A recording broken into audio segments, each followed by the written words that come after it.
Matagumpay na naisagawa ang first quarter meeting ng City Disaster Risk Reduction and Management Council o City RRMC ng Cauayan City kahapon sa City Hall bilang bahagi ng paghahanda sa mga proyektong ipatutupad ng tanggapan ng disaster management sa lungsod. Ayon kay Ginoong Ronald Viloria, ang hepe ng City Disaster Risk Reduction and Management Office o City RRMO, sinabi nitong nakalaan na ang pondo para sa pagbili ng karagdagang kagamitan na gagamitin sa rescue operations at iba pang aktibidad ng kanilang tanggapan.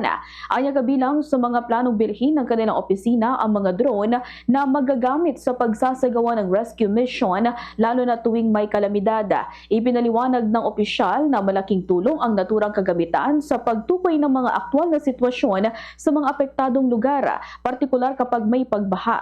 Anya may mga pagkakataon noon na nakatatanggap sila ng ulat mula sa mga residente tungkol sa mga taong nangangailangan ng tulong, kaya mahalaga ang pagkakaroon ng drone upang agad na ma-verify ang sitwasyon bago magpadala ng rescue team.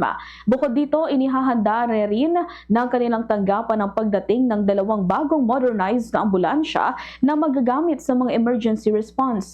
Ayon kay Pilonia, ang mga nasabing ambulansya ay may kakayahang magsakay ng mga rescuer sa loob na habang isinasagawa ang rescue operation na inaasahang makatutulong upang mas maging mabilis at maayos ang pagtugon sa mga insidente. Bahagi rin umano ito ng layunin ng pamahalang lungsod na higit pang gawing makabago at mas episyente ang disaster response capability ng Cauayan City. Ganito ang bahagi ng pagpapahayag ng City RRMC Chief Ronald Viloria.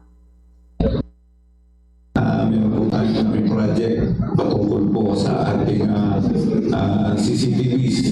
Yan po ay part ng early warning. Standard operating procedure for early warnings.